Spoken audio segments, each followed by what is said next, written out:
నమస్కారం, BSK news కి స్వాగతం. హెడ్లైన్ చూద్దాం.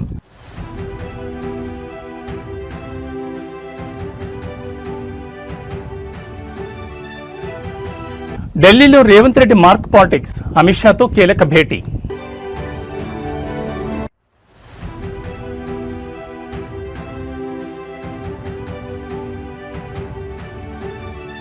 నేటితో అనర్హత పిటిషన్ల విచారణకు ముగింపు, స్పీకర్ నిర్ణయంపై ఉత్కంఠ.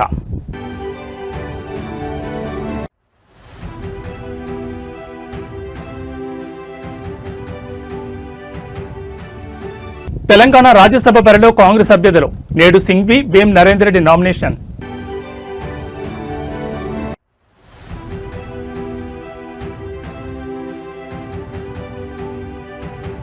ఏపీ హైకోర్టు ఆదేశాలతో విచారణకు హాజరైన సునీల్ నాయక్, గుంటూరులోని సీసీఎస్ పోలీస్ స్టేషన్లో కొనసాగుతున్న విచారణ.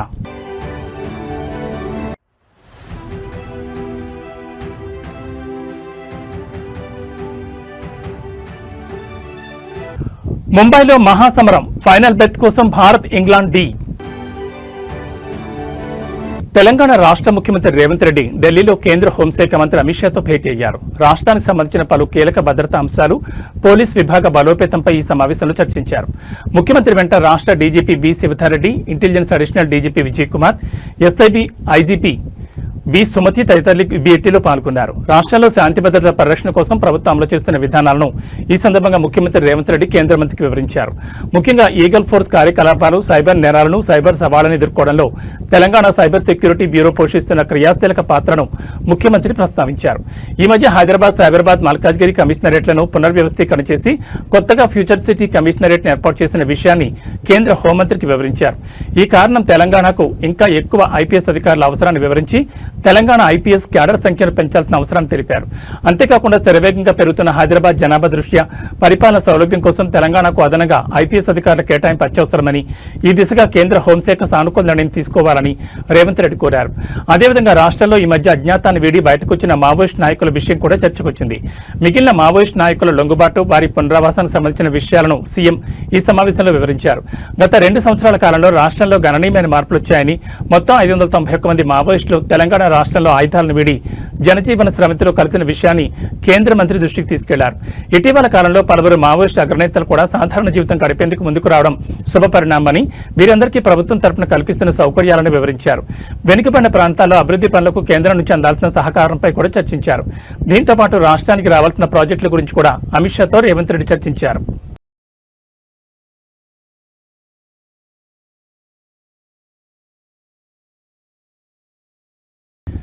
నేటితో బీఆర్ఎస్ ఎమ్మెల్యేల అనర్హత పిటిషన్ విచారణ ముగియనుంది. గత కొంతకాలంగా స్పీకర్ గడ్డం ప్రసాదరావు అనర్హత పిటిషన్ ఆరోపణలున్న ఎమ్మెల్యేలను విచారిస్తున్నారు. గత ఎన్నికల్లో బీఆర్ఎస్ నుంచి గెలిచి కాంగ్రెస్ పార్టీకి మారాలని 10 మంది ఎమ్మెల్యేలపై విచారణను స్పీకర్ చేపట్టారు. సుప్రీంకోర్టు ఆదేశాల్లో విచారణను వేగవంతం చేశారు. ఇప్పటికే 8 మందికి స్పీకర్ గడ్డం ప్రసాదరావు క్లీన్ చిట్ ఇచ్చారు. నేడు కడియం శ్రీహరి, దానం నాగేందర్ పిటిషన్లను స్పీకర్ విచారించనున్నారు. మధ్యాహ్నం 2:30 గంటలకు స్పీకర్ ఛాంబర్లో విచారణ. మొదటగా కడియం శ్రీహరి పిటిషన్పై విచారించనున్న స్పీకర్ అనంతరం దానం నాగేందర్ పిటిషన్పై విచారణ చేపట్టనున్నారు. ఈ ఇద్దరు పిటిషన్లపై విచారణ ముగిసిన తర్వాత స్పీకర్ తీర్పును వెలువరించనున్నారు.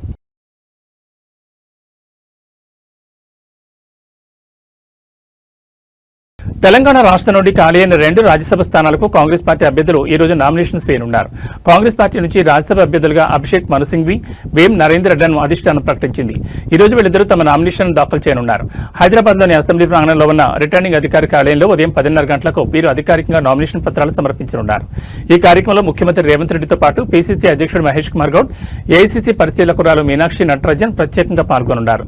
వీరితో పాటు రాష్ట్ర మంత్రివర్గ సహచరులు, ఎంపీలు, ఎమ్మెల్యేలు భారీ సంఖ్యలో హాజరై అభ్యర్థులకు మద్దతు తెలుపనున్నారు. ముగియనున్న గడువు ఈ రోజు మధ్యాహ్నం 3 గంటలతో రాజ్యసభ ఎన్నికలకు నామినేషన్ల గడువు ముగియనుంది. ఎన్నికల షెడ్యూల్ ప్రకారం ఈ నెల 16న రాజ్యసభ స్థానాలకు పోలింగ్ జరగనుంది. ఉదయం 9 గంటల నుంచి సాయంత్రం 4 గంటల వరకు శాసనసభ సభ్యులు తమ ఓటు హక్కును వినియోగించుకుంటారు. పోలింగ్ ముగిసిన వెంటనే సాయంత్రం 4 గంటల నుండి ఓట్ల లెక్కింపు చేపట్టి అదే రోజు ఫలితాలు వెల్లడిస్తారు. कांग्रेस पार्टी के अध्यक्ष का, पूर्व अध्यक्ष का, मुख्यमंत्री का, पूरे मंत्रिमंडल का, प्रदेश अध्यक्ष का और हर एमएलए मेरे सहयोगी हैं, उनको मैं नमस्कार करता हूँ। आशा और विश्वास है कि जो हम लोग तेलंगाना में कर रहे हैं अलग अलग इनिशिएटिव में, और जिसको मैं डिफेंड भी कर रहा हूँ उच्चतम न्यायालय में, उससे जनहित का फायदा होगा, बढ़ावा होगा। बहुत बहुत धन्यवाद। अभी देखिए, आप अभी बता नहीं सकते, बताएंगे आप।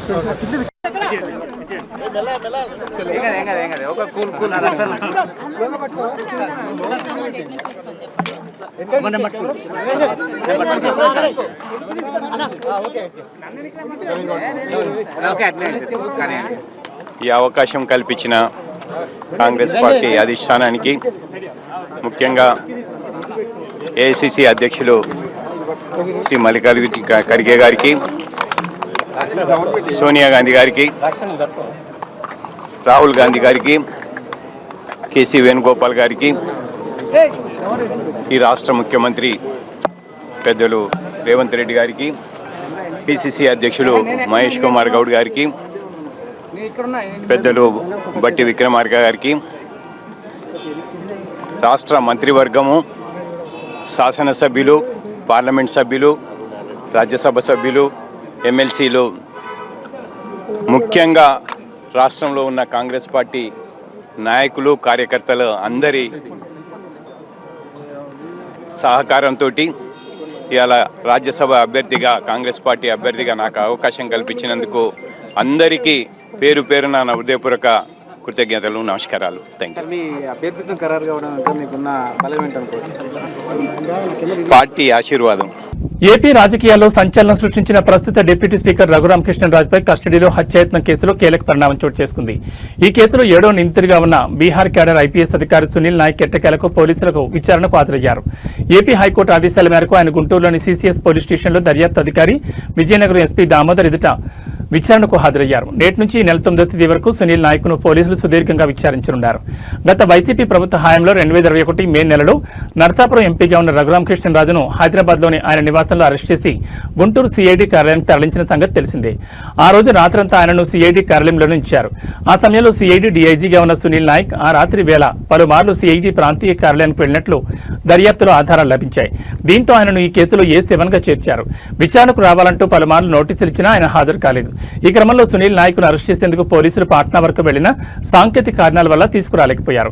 అయితే ముందస్తు బెయిల్ కోసం ఏపీ హైకోర్టును ఆశ్రయించిన సునీల్ నాయక్ నిరాశెదురైంది. విచారణకు హాజరు కావాలని హైకోర్టు ఆదేశించింది. దీంతో ఆయన ఈ రోజు విచారణకు హాజరయ్యారు. సాయంత్రం 5 గంటల వరకు సాగే ఈ విచారణలో ఆ రాత్రి జరిగిన పరిణామాలపై పోలీసులు ఆయన ప్రశ్నిస్తున్నారు. 9వ తేదీ వరకు విచారణ కొనసాగనుంది. అల్లూరు సీతారామరాజు జిల్లా అరకులో వైఎస్ఆర్ కాంగ్రెస్ పార్టీ అధినేత మాజీ ముఖ్యమంత్రి వైఎస్ జగన్మోహన్ రెడ్డి పర్యటన రాజకీయంగా పెనుదుమారం రేపుతోంది. ఒక ప్రైవేట్ వేడుక కోసం వచ్చినప్పటికీ ఆయనను చూసేందుకు జనసందోహం పోటెత్తింది. అరకు ఎమ్మెల్యే రేగ మత్స్యలింగం కుమారుడి వివాహ వేడుకకు వైఎస్ జగన్ హాజరయ్యారు. నూతన వధువులను ఆశీర్వదించి ఎమ్మెల్యే కుటుంబ సభ్యులతో కాసేపు గడిపారు. జగన్ వస్తున్నారన్న సమాచారంతో అల్లూరు జిల్లా నలుబోల నుంచి భారీగా అభిమానులు, కార్యకర్తలు తరలివచ్చారు. రోడ్లన్నీ జనసంద్రంగా మారాయి. హెలిప్యాడ్ నుండి వేదిక వరకు జగన్ ప్రయాణించిన పొడవునా ప్రజలు పూలవర్షం కురిపించారు. జై జగన్, మా నమ్మకం నువ్వే జగన్ అంటూ నినాదాలతో అరకులోయ మారుమోగింది.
ఆంధ్రప్రదేశ్ శాసనమండలిలో గత 2 రోజులుగా వాడివేడిగా చర్చ జరుగుతోంది. ఏపీ బడ్జెట్ సమావేశాల్లో భాగంగా మండలి సమావేశాలు కొనసాగుతుండగా తిరుమల లడ్డు వ్యవహారంపై చర్చకు పట్టుబట్టారు. ఈ క్రమంలో నిన్న తిరుమల లడ్డు వ్యవహారంపై వాడివేడి చర్చ జరగా ఈ రోజు టీటీడీ చైర్మన్ బీఆర్ నాయుడును తొలగించాలని డిమాండ్ చేస్తూ మండలిలో వైసీపీ సభ్యులు వాయిదా తీర్మానమిచ్చారు. దీనిపై వెంటనే విచారణ చేపట్టాలని డిమాండ్ చేస్తూ ఈ రోజు సభ ప్రారంభం కాగానే ఆందోళన చేపట్టారు. దీంతో మండలి చైర్మన్ సభను వాయిదా వేశారు. అనంతరం వైసీపీ సభ్యులు ప్లకార్డులు పట్టుకుని మండలి చైర్మన్ పొడియం చుట్టుముట్టి నిరసన వ్యక్తం చేశారు. దీంతో సభలో అంతా గందరగోళ పరిస్థితి నెలకొంది.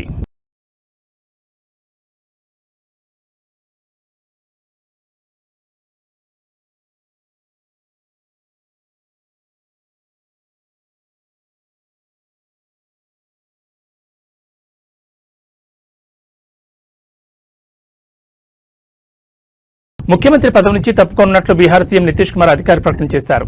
గత కొన్ని రోజులుగా ఆయన రాజ్యసభకు వెళ్తారనే ప్రచారం ఉంది. తాజాగా గురువారం ఆయన ఈ ప్రచారం నిజమని నిర్ధారించారు. గత 2 దశాబ్దాలకు పైగా మీరు నాపై ఉంచిన విశ్వాసం, మద్దతు నిరంతరం కొనసాగుతోంది. అదే ఫలంతో మేము బీహార్ రాష్ట్రానికి మీ అందరికీ సంపూర్ణ నిబద్ధతతో సేవ చేయగలిగాం. మీ విశ్వాసం, మద్దతు వల్లే బీహార్ ఈ రోజు అభివృద్ధి మరియు గౌరవానికి కొత్త ప్రమాణాలు నెలకొల్పుతోంది. ఇందుకు నేను గతంలో కూడా మీ అందరికీ పలుమార్లు కృతజ్ఞతలు తెలిపాను.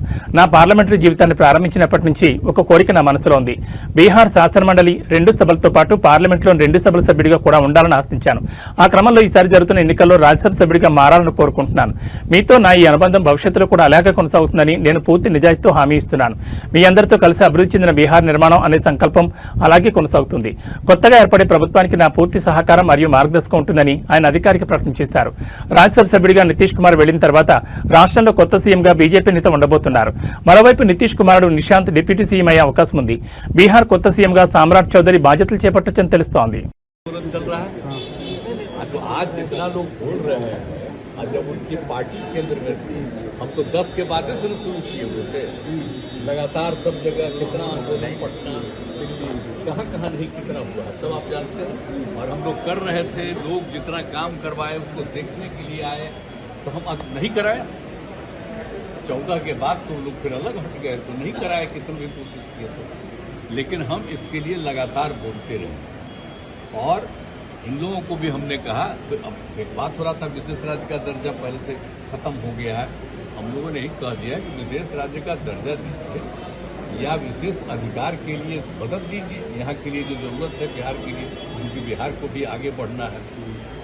तो बहुत कुछ किया है, आप जानते हैं कैसे बुरा हाल था बजट का। जब हम लोग 5 से शुरू किए हैं, नवंबर 5 में, तो जो इतना काम करते हुए अब जहाँ देखिए ना कितना जगह पर जाने का रास्ता बना है, कितना ज्यादा स्कूल बना है, कितना एक एक नए नए चीजों का निर्माण हुआ है। अब पटना का ही देखिए ना, शाम के बाद कोई बाहर निकलने के लिए जाता था, आज जो घोषणा हुआ उसे आप खुश हैं ना? सुनिए ना, सब कुछ किया गया। तो हम लोगों ने शुरू से कह दिया था ये या बिहार को विशेष तौर पर मदद करिए इसके लिए। अब उसी में उन लोगों ने कई चीजों का मदद करने का घोषणा कर दिया। तो आप संतुष्ट हैं? कहना था कि भाई असल चीज है कि हम लोगों को जो हम लोग इतना काम कर रहे हैं, तो उसमें अगर केंद्र से बहुत सारे चीजों में और ज्यादा अतिरिक्त मदद मिलेगा तो फायदा होगा। ये तो हो ही रहा है, इसलिए बिना मतलब करोगे। विशेष राज्य का दर्जा जो मांग रहे थे, राज्य का दर्जा का मांग अब खत्म होगा या आगे कंटिन्यू करेगा? हम लोग विशेष राज्य का दर्जा कह रहे थे, और अगर विशेष राज्य का दर्जा बहुत लोगों का था कि पहले से बंद कर दिया गया है इसलिए, तो उसके चलते एक सहायता के लिए बिहार के विकास के लिए मदद होना चाहिए, मदद होना चाहिए बिहार को। तो वो तो करना शुरू कर दिए। आप खुश हैं? अरे हाँ भाई, हम तो ये दोनों चीज कह ही दिए थे, तो एक चीज का तो शुरू हो गया। రాజమండ్రిలో కల్తీ పాల వల్ల మంచాన పడ్డ వాళ్ళు ఇంకా కోలుకోవడం లేదు. రోజుకొకరుగా చనిపోతూ ఉండడం అక్కడి ప్రజలను ఆందోళన కలిగిస్తోంది. ఇంతవరకు 8 మంది చనిపోగా మరో 9 మంది పరిస్థితి విషమంగా ఉంది. మరో 4 డయాలసిస్ నిర్వహిస్తున్నారు. రాజమండ్రిలో కల్తీ పాల ఘటన వెలుగుచూసి 10 రోజులైంది. కానీ ఇప్పటికీ ఆ ప్రకంపనలు కొనసాగుతూనే ఉన్నాయి. మరోవైపు బాధితుల పరిస్థితి అంతకంతకు దిగజారుతోంది. ఇప్పటికీ పలువురు వెంటిలేటర్పైనే ఉండడం ఆందోళన కలిగిస్తోంది. బాధితుల ఆరోగ్యం కాస్తైనా మెరుగైన సూచనలు లేకపోగా ఒక్కొక్కరుగా చనిపోతూ ఉండడం ఆందోళన కలిగిస్తోంది. మృతుల సంఖ్య 7కు చేరింది. మరో 9 మందిని వెంటిలేటర్పై ఉంచి చికిత్స అందిస్తున్నారు. 4 పేషెంట్లకు డయాలసిస్ నిర్వహిస్తున్నారు. కల్తీపాలు ఘటనకు సంబంధించి ఇంతవరకు ఫోరెన్సిక్ ల్యాబ్ నివేదికలు రాలేదు. దీంతో పాల వల్లే విష ప్రభావం పడిందని భావిస్తున్న అసలు కారణాలు ఇంకా తెలియరావడం లేదు. అయితే ఎఫ్ఎస్ఎల్ రిపోర్ట్ అందడానికి 5 నుంచి 7 రోజులు పడుతుందని అంటున్నారు.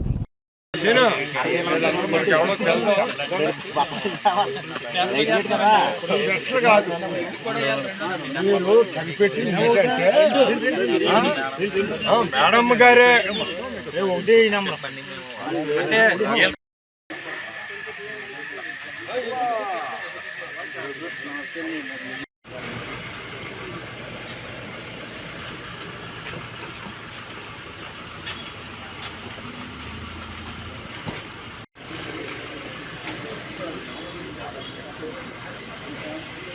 పొట్ట చేత పట్టుకుని పొరుగు రాష్ట్రానికి కూలి పనులకు వెళ్లిన అతను కోట్లకు పడగలెత్తాడు. ఎన్నికల్లో పోటీ చేసే స్థాయికి ఎదిగాడు.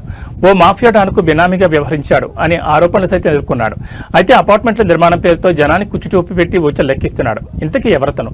కోట్ల రూపాయల ఆస్తులకు ఎలా పడగలెత్తాడు? ఇప్పుడు చేతులు ఎత్తేసే పరిస్థితులు ఎందుకు వచ్చాయి?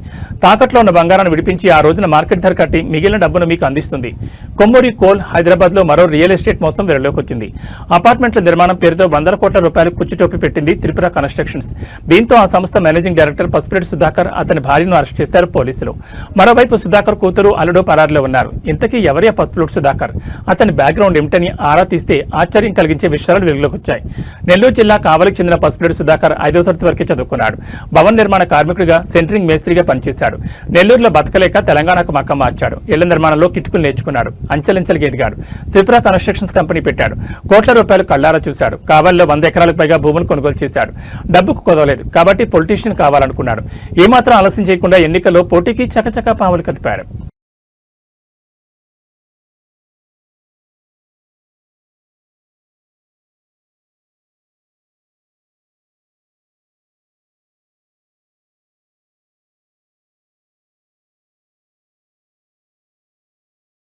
రేషన్ కార్డు లబ్ధిదారులకు కేంద్ర ప్రభుత్వం గుడ్ న్యూస్ చెప్పింది. రానున్న వేసవిలో ఎండల తీవ్రత కారణంగా పేద ప్రజలు ప్రతి నెల రేషన్ దుకాణాల వద్ద గంటల తరబడి ఎదురు చూస్తూ ఇబ్బందులు పడకుండా కీలక నిర్ణయం తీసుకుంది. ఏప్రిల్, మే, జూన్ నెలలకు సంబంధించిన రేషన్ బియ్యం ఒకేసారి పంపిణీ చేయాలని కేంద్ర పౌర సరఫరాల శాఖ అన్ని రాష్ట్రాలకు బుధవారం ఆదేశాలు జారీ చేసింది. మార్చి మొదటి వారం నుంచి ఎండలు పెరగడం, రాబోయే రోజుల్లో మరింత తీవ్రతరమవుతాయని వాతావరణ శాఖ హెచ్చరికలు జారీ చేయడంతో లబ్ధిదారుల కోసం ముందుగా బియ్యం పంపిణీకి శ్రీకారం చుట్టారు. ఈ నిర్ణయంతో తెలంగాణలో సుమారుగా 3.20 కోట్ల మందికి ముందస్తుగా బియ్యం పంపిణీ జరగనుంది. కేంద్రం ఆదేశాల మేరకు 3 నెలల కోటా కింద ఒకేసారి పంపిణీ చేస్తే ఒక వ్యక్తికి 18 కిలోల బియ్యం అందించాలి. ఒక కుటుంబంలో 4 ఉంటే మొత్తంగా 72 కిలోలు పంపిణీ చేయాల్సి ఉంటుంది. జాతీయ ఆహార భద్రతా చట్టం కింద కేటాయించిన ఆహార ధాన్యాలను జూన్ 2026 వరకు ముందుగానే సేకరించి లబ్ధిదారులకు వెంటనే పంపిణీ చేయాలని కేంద్ర ప్రభుత్వం అన్ని రాష్ట్రాలు, కేంద్రపాలిత ప్రాంతాలను ఆదేశించింది. రాబోయే ఆహార ధాన్యాల సేకరణ సీజన్లో రాష్ట్రాలు, కేంద్రపాలిత ప్రాంతాలు ఎదుర్కొనే లాజిస్టికల్ నిల్వ సవాళ్లను దృష్టిలో ఉంచుకుని వినియోగదారుల వ్యవహారాలు, ఆహారం, ప్రజా పంపిణీ మంత్రిత్వ శాఖ ఆధ్వర్యంలోని ఆహార ప్రజా పంపిణీ శాఖ ఈ మేరకు 3 నెలల రేషన్ ఒకేసారి ఇవ్వాలని ఆదేశాలు జారీ చేసింది. ఏప్రిల్ నుంచి జూన్ 2026 వరకు కేటాయించిన ఆహార ధాన్యాలను ముందుగానే సేకరించి అర్హులైన లబ్ధిదారులకు పంపిణీ చేయాలని కేంద్రం అన్ని రాష్ట్రాలు, యూటీలను ఆదేశించింది.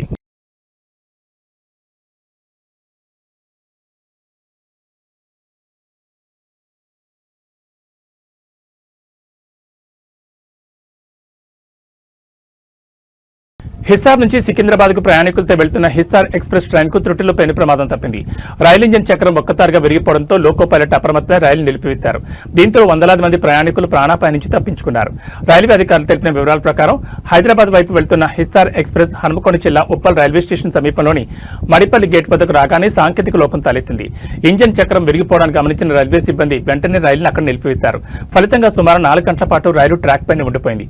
నిర్మానుష్య ప్రదేశంలో ట్రైన్ నిలిచిపోవడంతో ప్రయాణికులు తీవ్ర ఇబ్బందులు ఎదుర్కొన్నారు. సమాచారం అందుకున్న రైల్వే సాంకేతిక నిపుణులు ఘటనా స్థలాన్ని చేరుకుని ప్రాథమిక మరమ్మతులు చేపట్టారు. అనంతరం కాజీపేట నుంచి మరో ఇంజిన్ రప్పించి దాని సహాయంతో రైలును నెమ్మదిగా ఉప్పల్ రైల్వే స్టేషన్ తరలించారు. అక్కడి నుంచి ప్రయాణికులను గమ్యస్థానాలకు చేర్చేలా ఏర్పాట్లు చేశారు. ఇక రైలు ఇంజిన్ చక్రం విరిగిపోవడంపై రైల్వే ఉన్నతాధికారులు విచారణకు ఆదేశించారు. పట్టాల నాణ్యత లోపం, ఇంజిన్ మెయింటెనెన్స్ లోపం వల్ల ప్రమాదం జరిగిందా అనే కోణంలో దర్యాప్తు చేపడుతున్నారు.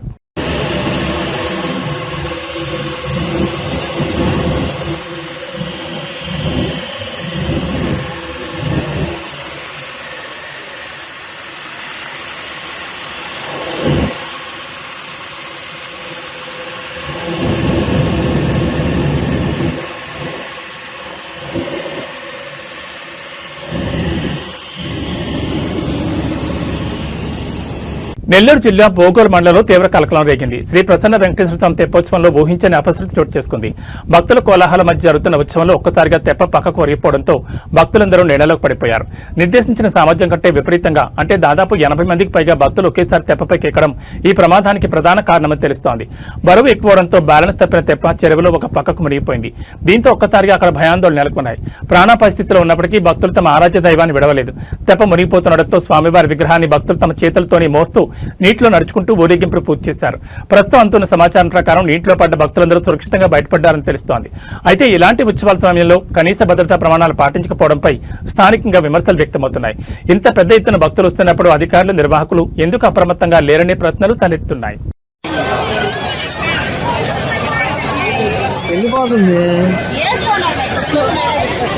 అయ్యా మునిగిపోయింది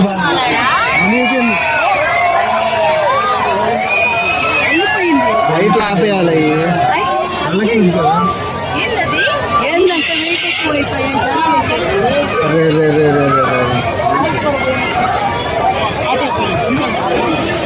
అయ్యా మునిగిపోయిందయ్యా. ఒరే ఒరే ఒరే ఒరే ఒరే ఒరే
దిగేసినారు కదా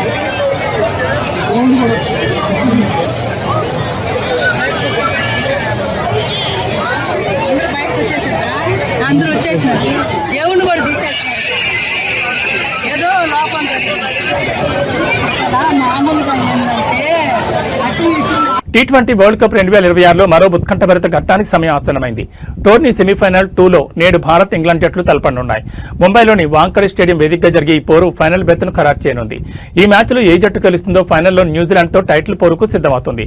ఇకపోతే సూర్యకుమార్ యాదవ్ నాయకత్వంలో టీమిండియా, హ్యారీ బ్రూక్ సారథ్యంలో ఇంగ్లాండ్ బరిలో దిగనున్నాయి. వరుసగా మూడో T20 వరల్డ్ కప్ సెమీఫైనల్లో ఈ రెండు జట్లు తలపడడం విశేషం. గడిచిన 2 వరల్డ్ కప్లలో 2022లో ఇంగ్లాండ్ భారత్ను ఓడించి ఫైనల్ చేరగా 2024లో గయానాలో దానికి భారత్ ప్రతీకారం తీర్చుకుని ఫైనల్ చేయి కప్పును సొంతం చేసుకుంది.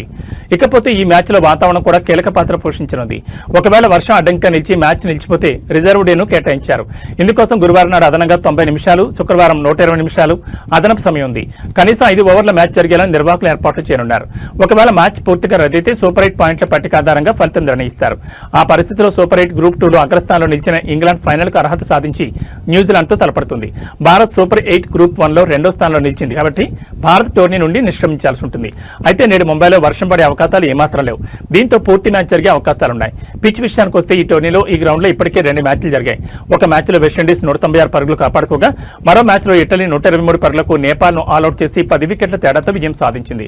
బ్యాటింగ్ అనుకూలమైన ఈ పిచ్పై మరో హై స్కోరింగ్ థ్రిల్లర్ చూడొచ్చని అభిమానులు ఆశిస్తున్నారు. మొత్తంగా ఫైనల్లో న్యూజిలాండ్తో తలపడే జట్టు ఏదో నేడు తేలనుంది. న్యూస్ ముగించే ముందు హెడ్లైన్స్ మరోసారి.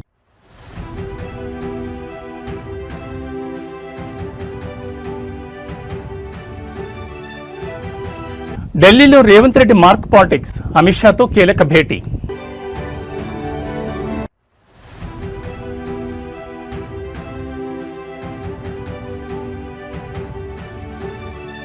నేటితో అనర్హత పిటిషన్ల విచారణకు ముగింపు, స్పీకర్ నిర్ణయంపై ఉత్కంఠ.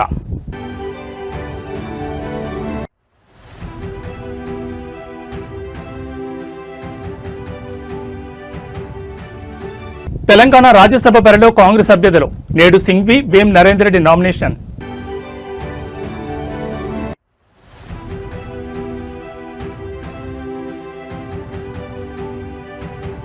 ఏపీ హైకోర్టు ఆదేశాలతో విచారణకు హాజరైన సునీల్ నాయక్.